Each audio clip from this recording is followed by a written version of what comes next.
Hello everyone, स्वागत है आपका हमारे यूट्यूब चैनल पर। आज देखेंगे 8th ग्रेड अभ्यास पुस्तिका सामाजिक विज्ञान कक्षा 6 सामाजिक विज्ञान 8th ग्रेड में आज हम देखने वाले हैं पार्ट एक में हमें जितने भी प्रश्न उत्तर दिए जाने वाले हैं उन सभी प्रश्न उत्तर को इस वीडियो में हम सॉल्व करने वाले हैं। तो वीडियो को शुरू से अंत तक ज़रूर देखें। अगर नए हैं तो हमारे यूट्यूब चैनल को ज़रूर सब्सक्राइब करें ताकि आने वाली हर वीडियो आप तक पहुँचती रहे। आइए आज का सामाजिक विज्ञान कक्षा 6 का हम अध्याय 1 शुरू करते हैं। जहाँ हमें अध्याय का नाम दिया है, विषय का है भारत एवं विश्व भूभाग एवं उनके निवासी। अध्याय एक का नाम है पृथ्वी पर स्थानों की स्थिति। अध्याय 1 का नाम हमें दिया है पृथ्वी पर स्थानों की स्थिति। प्रश्न 1 है, सही विकल्प चुनकर लिखिए। 4 ऑप्शन हमें दिए गए हैं, इनमें से सही विकल्प चुनकर लिखना है। प्राकृतिक आकृति, पर्वत, पठार, मैदान और नदियों को दर्शाने वाला मानचित्र का प्रकार है। जो प्राकृतिक आकृति होती है, जैसे जो प्रकृति द्वारा बनी हुई है, पर्वत, पठार, मैदान, नदी, इनको दर्शाने वाला मानचित्र कैसा होता है? तो उत्तर हो जाएगा हमारा भौतिक मानचित्र। भौतिक मानचित्र में कौन कौन सी चीज़ें आती है बच्चों? पर्वत, पठार और नदी। ये याद रखना ताकि हमें आगे भी ये काम आने वाले, इसलिए इस चीज़ को बच्चों ज़रूर याद रखना। भौतिक मानचित्र में कौन कौन सी चीज़ आती है? पर्वत, पठार, मैदान। जिनमें पर्वत, पठार, मैदान होता है वो हमारा भौतिक मानचित्र होता है। इसके बाद प्रश्न नंबर 2 है, सेतु का प्रतीक चिन्ह है। तो ऑप्शन हो जाएगा हमारा सी, राइट आंसर हो जाएगा सेतु का प्रतीक चिन्ह। इसके बाद है प्रश्न नंबर 3, कई शताब्दियों पूर्व भारत की स्वयं की एक प्रमुख यामोत्तर थी जो इस नगर के मध्य से गुजरती थी। कई साल पहले भारत की जो थी एक प्रमुख यामोत्तर थी जो कौन से नगर से जाती थी? तो उत्तर हमारा हो जाएगा उज्जैनी। उज्जैनी को हम क्या बोलते हैं? उज्जैन भी हम बोलते हैं। उज्जैनी क्या है? प्राचीन नाम है, और उज्जैन हम आजकल जो है उज्जैन नाम से इसे जानते। इसके बाद हमें नेक्स्ट प्रश्न दिया गया है बच्चों, प्रश्न नंबर 4, भारतीय मानक समय ग्रीनिच मीन टाइम GMT पर स्थानीय समय से आगे होता है। कितना आगे होता है हमें ये बताना है। तो ऑप्शन ए हमारा राइट आंसर हो जाएगा, 5 घंटे 30 मिनट आगे होता है। प्रश्न नंबर 5 है, पृथ्वी अपनी धुरी पर एक चक्कर पूरा करती है। जो पृथ्वी होती है बच्चों, आपको पता है वो सूर्य के चारों चक्कर लगाने के साथ साथ अपने अक्ष पर भी घूमती है। तो अपने अक्ष पर वो चक्कर कब पूरा करती? 24 घंटे में। कब पूरा करती? 24 घंटे में करती है। इसके बाद है प्रश्न नंबर 6। प्रश्न नंबर 6 बच्चों दिया है, रमा पूर्व दिशा की ओर जाते समय अपनी बाईं ओर मुड़ जाती है, तो वहाँ किस दिशा की ओर जा रही होगी? दिशा ज्ञात करने के लिए हमें एक दिशा चार्ट याद होना चाहिए जो इस तरीके से होता है। ये क्या है हमारा दिशा चार्ट? इधर हमारी पूर्व दिशा होती है, ये पश्चिम दिशा है, उत्तर दिशा और दक्षिण दिशा। ये हमारा क्या है? दिशा का चार्ट है। दिशा, इसे हम दिशा चार्ट भी बोलते हैं। अब क्या बोल रहा है प्रश्न? रमा पूर्व दिशा की ओर जाते समय कहाँ जाती? पूर्व दिशा। पूर्व दिशा हमारी इधर है। ये मान लीजिए कि ये रमा है। रमा कहाँ जा रही है? पूर्व दिशा की ओर, यानी कि वो इस दिशा की ओर जा रही है। पूर्व दिशा की ओर जाते समय वहाँ कहाँ मुड़ गई? बाईं ओर मुड़ गई। बाईं ओर मुड़ गई, यानी कि आप मान सकते हैं वहाँ बाईं ओर मुड़ गई।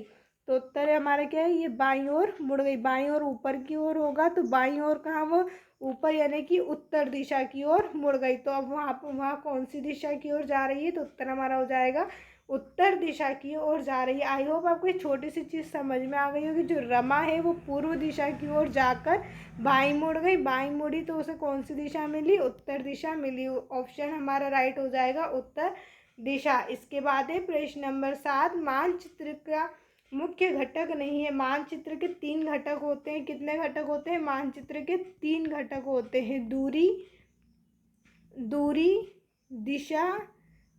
दिशा और प्रतीक। मानचित्र के 3 घटक होते हैं, दूरी, दिशा और प्रतीक। दूरी, दिशा, प्रतीक, ये तो मानचित्र के घटक हो गए। अब कौन सा नहीं है? वो है आरेख। कौन सा नहीं है बच्चों? आरेख नहीं है। इसके बाद है प्रश्न नंबर 8, जहाँ हमें दिया गया है पृथ्वी को उत्तरी गोलार्ध तथा दक्षिणी गोलार्ध में विभाजित करने वाली रेखा है। जो पृथ्वी को उत्तरी गोलार्ध, दक्षिणी गोलार्ध में विभाजित करती है वो कौन सी रेखा है? तो उत्तर हमारा हो जाएगा भूमध्य रेखा है। भूमध्य रेखा है। आप चाहे तो इसे समझ सकते हैं, हमारा क्या होता है? ग्लोब होता है, गोल आकार में आप देख सकते हैं हमारा क्या होता है, ग्लोब होता है। यहाँ पर जो रेखाएं होती है कुछ अक्षांश होती है, कुछ देशांतर होती है। जो बीच की रेखा होती है उसे हम क्या बोलते हैं, भूमध्य रेखा बोलते हैं। बीच वाली रेखा को क्या बोलते हैं, हम भूमध्य रेखा बोलते हैं।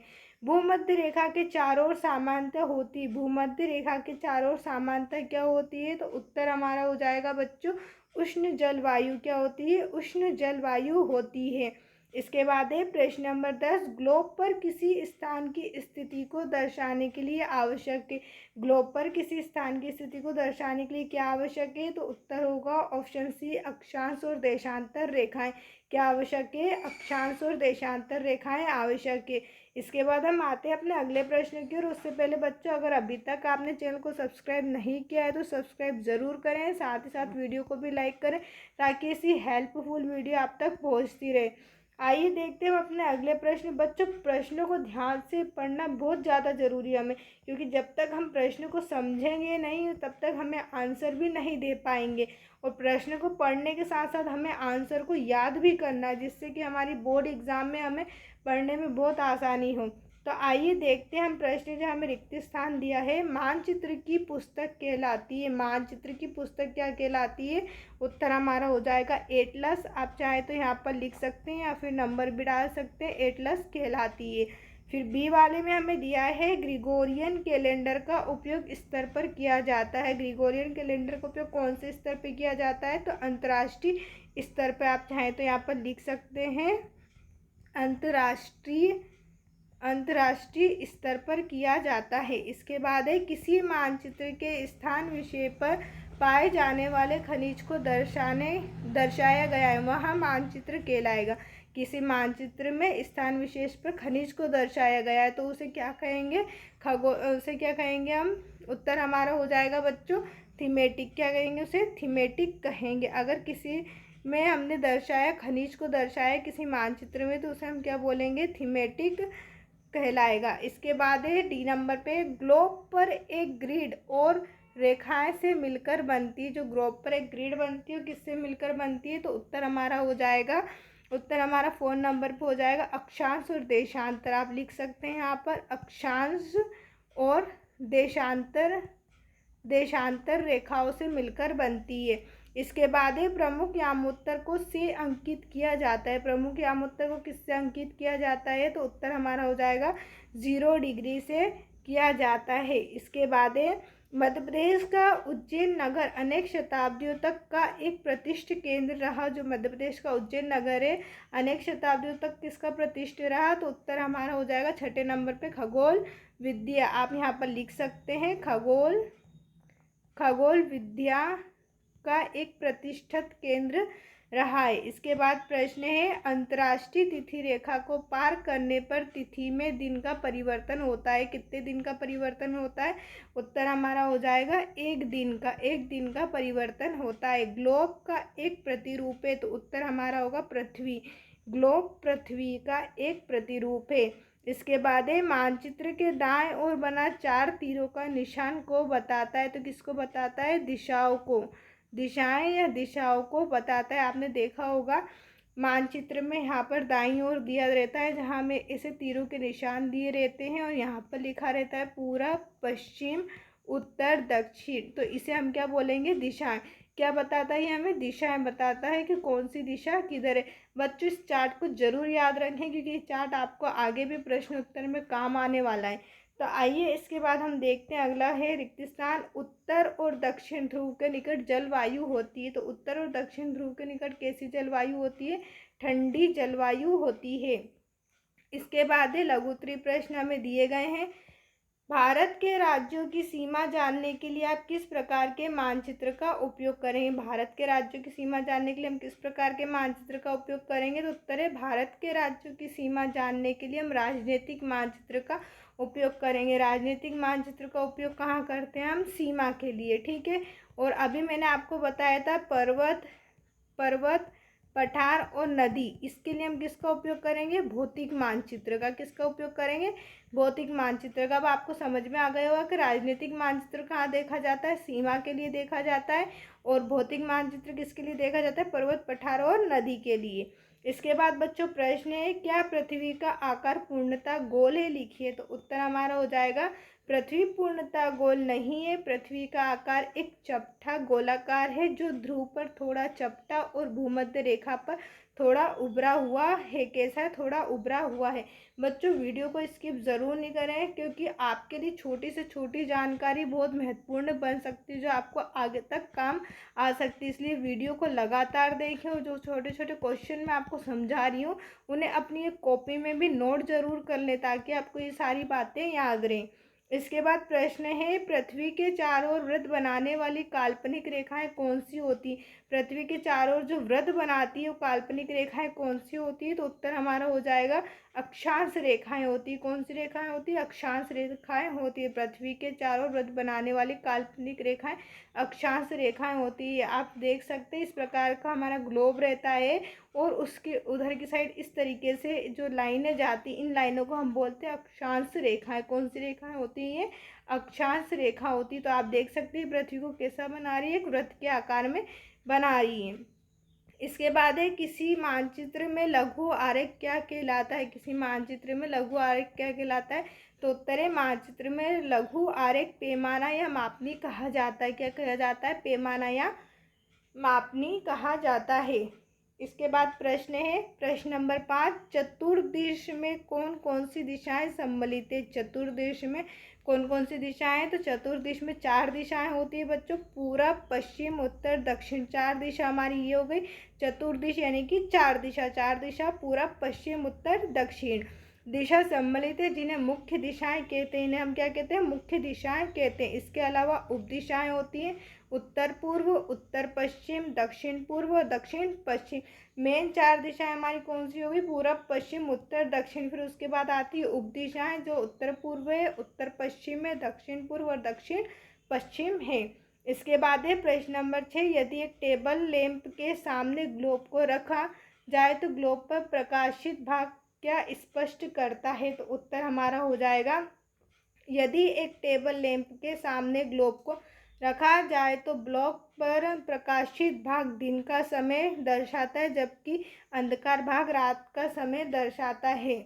यहाँ पर आप ग्लोब कर ले बच्चों, यहाँ पर क्या है? ग्लोब पर आप देख सकते हैं ये हमारी कोई टेबल है, और अगर यहाँ पर कोई सा लैंप, हमने टेबल लैंप लगा रखा है जहाँ से प्रकाश आ रहा है, और यहाँ पर अगर हमने ग्लोब को रख दिया है, तो जो प्रकाश है बच्चों वो इधर की साइड आएगा। प्रकाश आप देख सकते हैं प्रकाश किधर आ रहा है? इधर आ रहा है। यहाँ तक नहीं पहुँच पा रहा है, तो यहाँ पर कैसा हो गया? अंधकार। अंधकार हो गया, यानी कि यहाँ पर क्या हो जाएगी? हमारी रात। और यहाँ पर अगर प्रकाश आ रहा है तो यहाँ क्या हो जाएगा? हमारा दिन हो जाएगा। तो कुल मिलाकर यदि टेबल लैंप के सामने ग्लोब रखा जाए तो प्रकाशित भाग क्या हो जाएगा? दिन का समय। प्रकाशित भाग हमारा ये वाला है, तो ये हमारा कैसा हो जाएगा? दिन का समय। और इधर क्या है? अंधकार है, तो ये हमारा कैसा हो जाएगा? रात का समय हो जाएगा।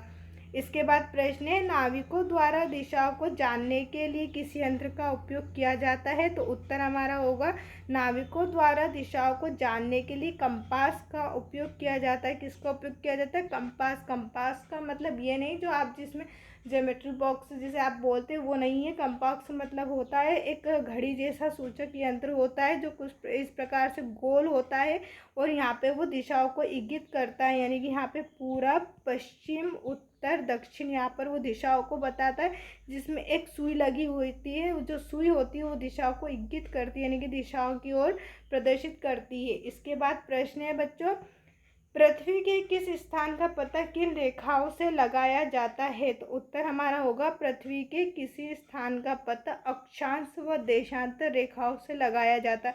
किन से लगाया जाता है? अक्षांश व देशांतर रेखा।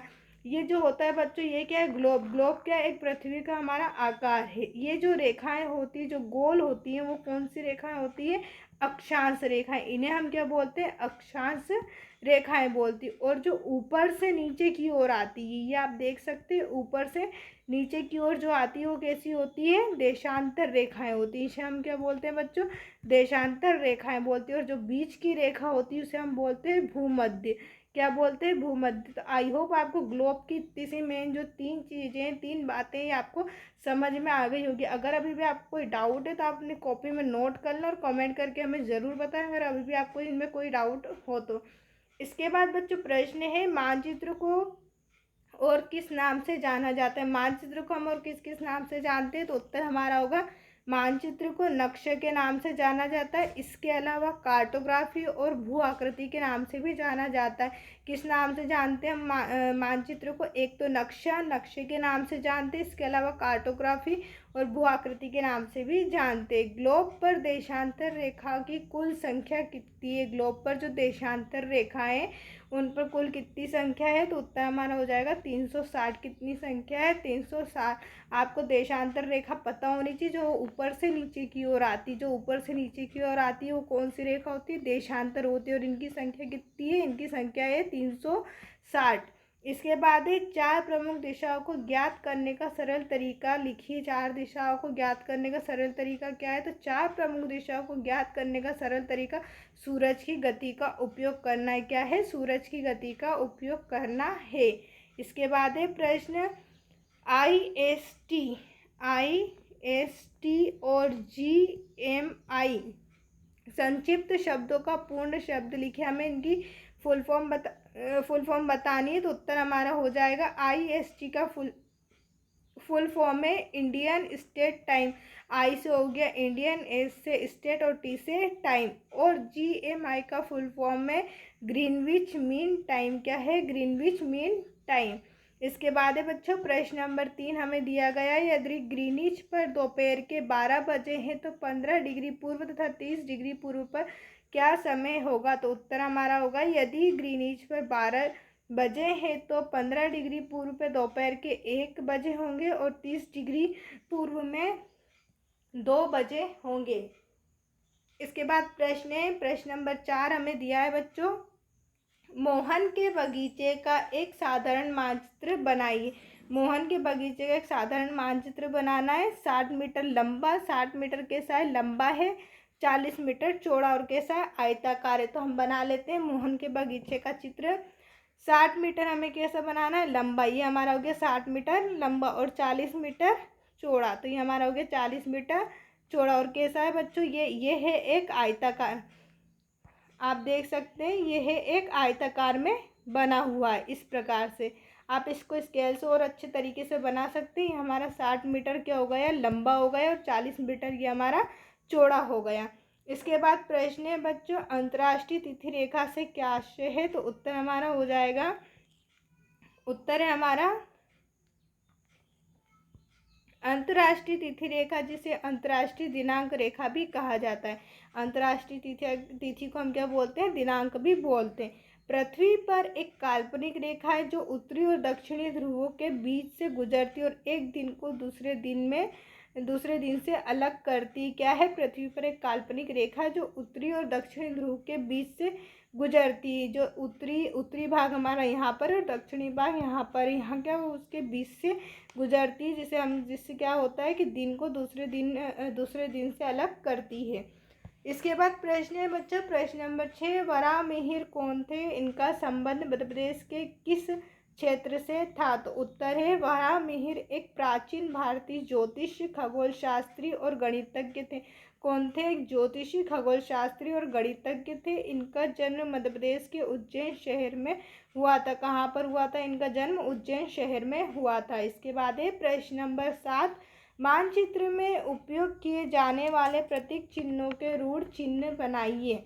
हमें कुछ नाम दिए गए, इनके रूढ़ चिन्ह बनाना है। जैसे वृक्ष जो है उसको मानचित्र में किस प्रकार से दर्शाया जाता है, तो वृक्ष को ग्रीन तरीके से कुछ इस आकृति में दर्शाया जाता है। इसके बाद है पुलिस स्टेशन, तो पुलिस स्टेशन के लिए इस प्रकार का तीर चिन्ह यूज़ किया जाता है, PS। इसके बाद है तालाब को बच्चों ब्लू रंग से प्रदर्शित किया जाता है। कौन से रंग से, ब्लू रंग से। आप इस तरीके से बना सकते हैं तालाब को, इस तरीके से जो है तालाब को बनाया जाता है मानचित्र में। इसके बाद है पक्की सड़क,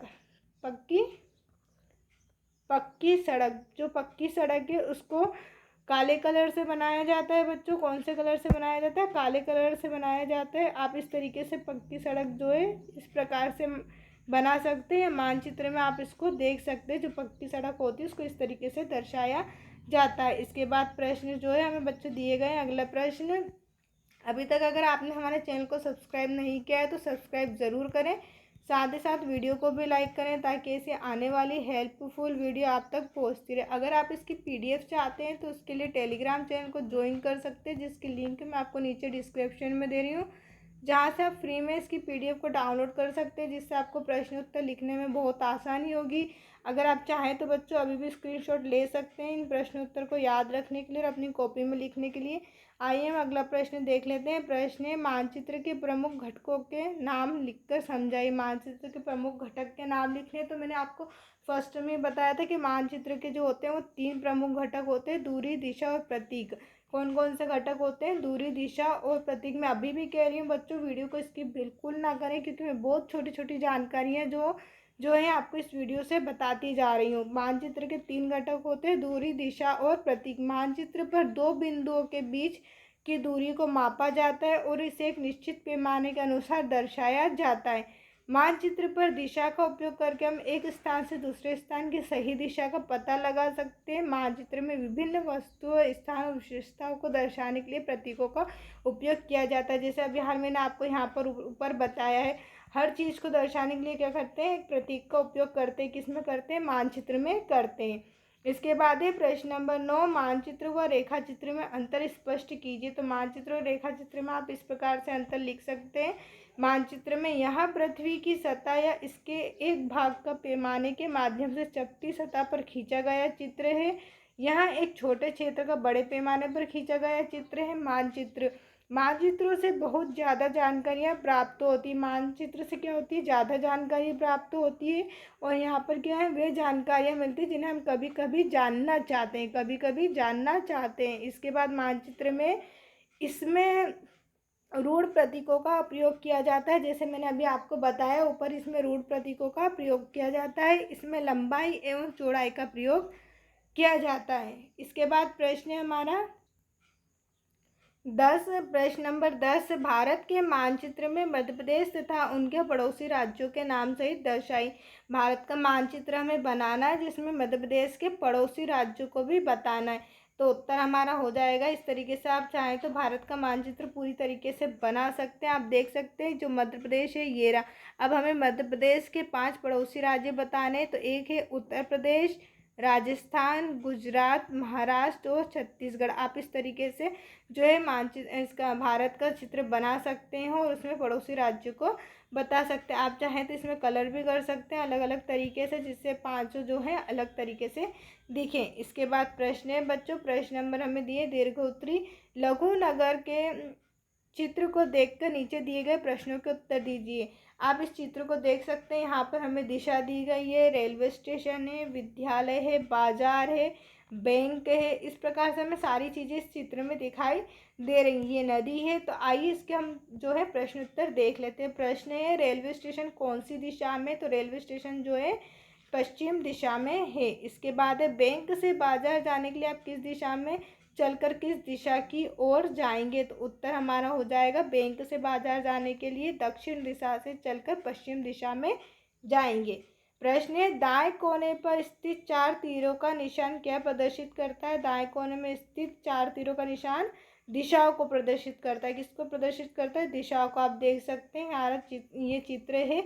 यहाँ पर जो है तीरों के निशान जो है वो किसको प्रदर्शित कर रहे हैं? दिशाओं को। यहाँ पर पूर्व दिशा है, पश्चिम दिशा, उत्तर दिशा और ये है दक्षिण दिशा है। इसके बाद है प्रश्न, चिकित्सालय के दक्षिण दिशा में क्या स्थित है? चिकित्सालय के दक्षिण दिशा में बाजार स्थित है। विद्यालय के नज़दीक में कौन सी जगह दिखाई दे रही है? तो विद्यालय के नज़दीक में बाजार दिखाई दे रहा है। इसके बाद है प्रश्न नंबर 2, मानचित्र कितने प्रकार के होते हैं समझाइए। तो मानचित्र कितने प्रकार के होते हैं? उत्तर हमारा हो जाएगा, मानचित्र कई प्रकार के होते हैं। इनमें से मुख्य भौतिक मानचित्र, स्थलाकृति मानचित्र, राजनीतिक मानचित्र, विषयगत मानचित्र और नेविगेशन चार्ट शामिल है। भौतिक मानचित्र के बारे में मैंने आपको बता ही दिया, जिसमें पर्वत, पठार क्या होता है? पर्वत, पठार और नदी होती है। ये कौन सा होता है? हमारा भौतिक मानचित्र। और राजनीतिक मानचित्र में क्या होता है? जो सीमाओं को बताता है। किसको बताता है? देश की सीमाओं को बताता है। वो कौन सा मानचित्र होता है? राजनीतिक मानचित्र होता है। इसके अलावा बाकी के जो मानचित्र उन्हें भी हम आगे पढ़ेंगे। इसके बाद है बच्चों प्रश्न, अक्षांश रेखा व देशांतर रेखाओं में अंतर बताइए। तो हमें अक्षांश और देशांतर रेखाओं में अंतर बताना है। ये अंतर आप नोट कर सकते हैं, चाहे तो इसका स्क्रीनशॉट ले सकते हैं या PDF डाउनलोड कर सकते हैं हमारे टेलीग्राम चैनल पे। इसके बाद प्रश्न है, मानचित्र में निर्देशांकों का प्रयोग क्यों किया जाता है। मानचित्र में जो निर्देशांक होते हैं जैसे पेड़, नदी, तालाब, इनका प्रयोग क्यों किया जाता है। तो उत्तर हमारा होगा, मानचित्र में निर्देशांकों का उपयोग किसी स्थान की सटीक स्थिति को दर्शाने के लिए किया जाता है, जिससे नेविगेशन, दूरी और क्षेत्र की गणना करना आसान हो जाता है। फिर प्रश्न है, प्रश्न नंबर 5, ग्लोब का चित्र बनाकर निम्नलिखित को दर्शाएं। हमें ग्लोब का चित्र बनाना है जिसमें हमें भूमध्य रेखा, उत्तरी गोलार्ध, दक्षिणी गोलार्ध, अक्षांश रेखा और देशांतर रेखा को दर्शाना है। तो उत्तर हमारा हो जाएगा, आप इस तरीके से देख सकते हैं जो हमारा ग्लोब का चित्र बना हुआ है गोल आकार में, जो ये हमारा क्या है, ग्लोब है। अक्षांश रेखाएं, जो अक्षांश रेखाएं वो कहाँ से कहाँ की ओर जा रही हैं। तो ये चार्ट से हम देख सकते हैं, पूरब है, पश्चिम है, उत्तर है और दक्षिण है। जो पूरब से पश्चिम की ओर जाएगी, जो पूरब से पश्चिम की ओर जाएगी वो कौन सी हो गई हमारी, अक्षांश रेखा है। इसके बाद हमारे पास कौन सी रेखा है, देशांतर। देशांतर कौन सी है, जो उत्तर से जा रही है पश्चिम की ओर। उत्तर से कहाँ जा रही है, पश्चिम की ओर जा रही है, वो कौन सी हो गई हमारी, देशांतर। जितनी भी इस प्रकार से रेखाएं गई हैं सब कैसी हो गई हमारी, देशांतर रेखाएं हो गई। उसके बाद जो बीच की रेखा होती है, जो बीच की रेखा होती है वो कैसी रेखा होती है, भूमध्य रेखा। ये जो बीच की रेखा है इसे हम क्या बोल सकते हैं, भूमध्य रेखा बोल सकते हैं। बीच की रेखा को क्या बोलेंगे, भूमध्य। आई होप आपको समझ में आ गया होगा कि अक्षांश कौन सी है, जो पूरब से पश्चिम की ओर जा रही है। देशांतर जो है उत्तर से दक्षिण की ओर जा रही है।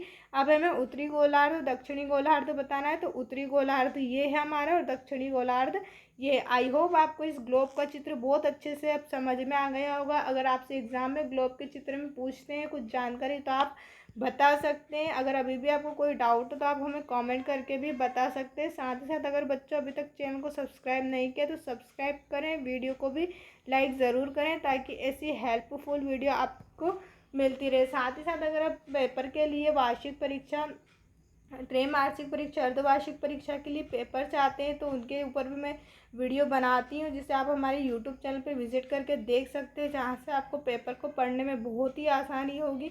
आई होप आपके सारे डाउट क्लियर हो गए होंगे। देखने के लिए आपका बहुत बहुत धन्यवाद।